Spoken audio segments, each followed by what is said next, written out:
Good morning students. In the previous video we have done few questions of exercise 9.2. So let us move ahead and do some more questions of this exercise. This is the 10th question. If the sum of first p terms of an AP is equal to the sum of first q terms.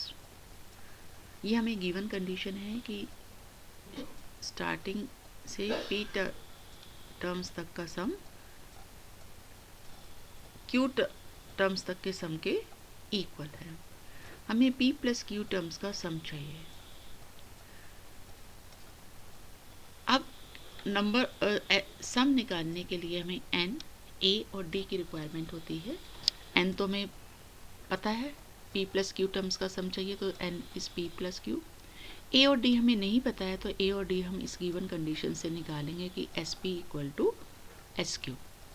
Now sp is p by 2, 2a plus p minus 1d, and sq will be q by 2, 2a plus q minus 1d. n by 2 होता है तो n की जगह q है, 2a plus n minus 1 होता है, सो n को replace किया यहाँ पर q से, इंटू d होता है.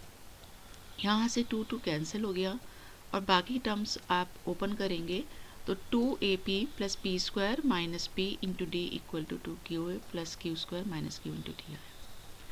अब यहाँ इसको ओपन कर देंगे ब्रैकेट को और सब टर्म्स को हम एक साइड कलेक्ट कर लेंगे.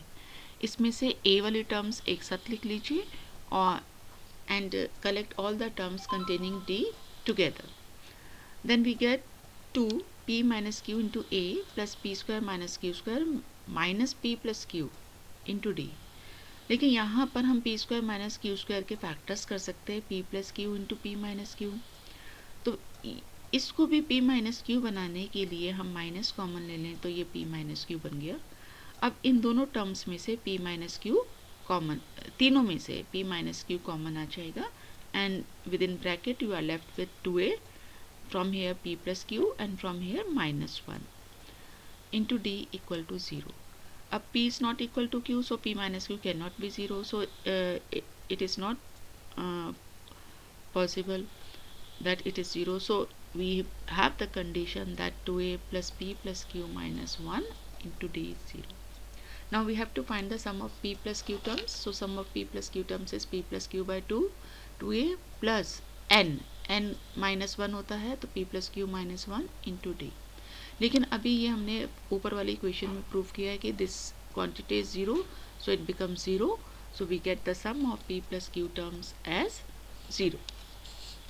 Next is sum of first p q r terms of an AP are a, b and c respectively. Prove that a upon p into q minus r and plus b upon q r minus p plus c upon r p minus q is 0. यहाँ पर सम of p terms given है a, so we can write the formula for the sum of terms. So we get p by 2 into 2a. यहाँ हमने इसे first term को capital a से इसलिए represent करा है क्योंकि स्मॉल a हमें गिवन था तो उसको हम यहाँ इसलिए यूज़ नहीं करेंगे, अदरवाइज क्वेश्चन में मिस्टेक होगी या कंफ्यूजन होगा. और then plus p minus 1 into d equal small a given था.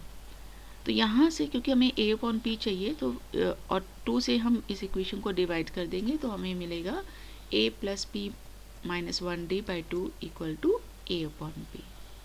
इसी तरह से हम जब sum of q terms equal to b लिखेंगे तो वहाँ से हमारे पास जो इक्वेशन आएगी वो a plus q minus 1d by 2 equal to b by q. Similarly, we can write a plus r minus 1d by 2 equal to c by r. ये r terms के सम से निकल के आया. अब फर्स्ट इक्वेशन को हमें q माइनस r से मल्टीप्लाई करना है, सेकेंड को r माइनस p से और थर्ड को p माइनस q से, क्योंकि जो एक्सप्रेशन हमें प्रूव करना है उसमें a बाई p के साथ q माइनस r है, b बाई q के साथ r माइनस p है और c बाई r के साथ p माइनस q. तो जब इन तीनों इक्वेशंस को आप मल्टीप्लाई करेंगे और ऐड करेंगे you will get this expression. अब इसको सिंप्लीफाई कर देंगे यहाँ से आप देखिए, जब आप खोलेंगे a q minus a r, यहाँ से a r minus a p और a p minus a q, तो ये टर्म सब कट के ज़ीरो हो गई। इसी तरह से जो बाकी की टर्म्स हैं, जब आप सेकेंड टर्म को क्यू माइनस आर से मल्टीप्लाई करेंगे, यहाँ पे भी मल्टीप्लाई करके ओपन करेंगे, you will get 0. So complete this yourself. Next is, if the sum of n terms of an AP is 3n square plus 5n and its mth term is 164, find the value of m. हमें sum of n terms given है, Sn given है, it means, और mth term भी given है, means am is given 164.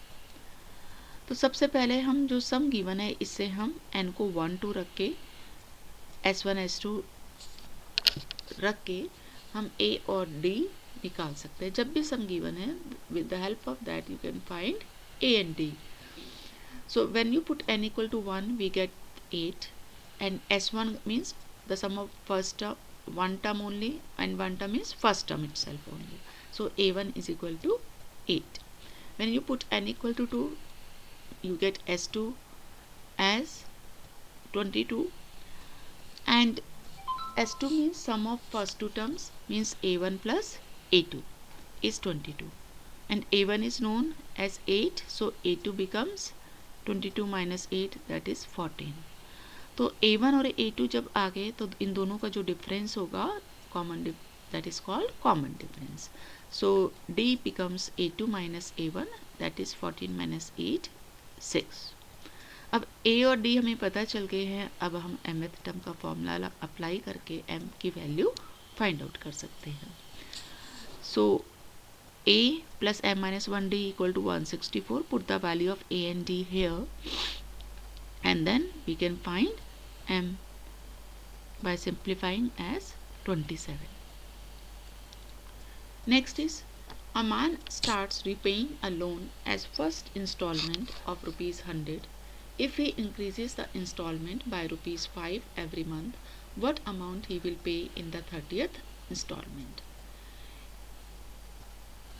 एक व्यक्ति ने अपने लोन का पेमेंट स्टार्ट किया, जिसमें फर्स्ट इंस्टॉलमेंट उस 100 रुपीज़ की उसने पे करी, और उसके बाद हर मंथ 5-5 रुपये अपनी इंस्टॉलमेंट बढ़ा रहा है। तो इस 30th मंथ में उसे कितने अमाउंट की इंस्टॉलमेंट देनी है, ये हमें पता लगाना है। तो यहाँ पर इंस्टॉलमेंट की जो सीक्वेंस बनेगी, that will be 100, 105, 110 and so on. और ये एक AP है, इनके बीच का कॉमन डिफरेंस 5 हो गया, और फर्स्ट टर्म a 100 हो गई। तो 30th इंस्टॉलमेंट हमें पता लगानी है, इसका मतलब 30th टर्म पता लगानी है, and a30 is a plus 29d using the formula for nth term. So put the values of a and d here, and after doing calculation we get the 30th installment as rupees 245. That's all for today. Thank you.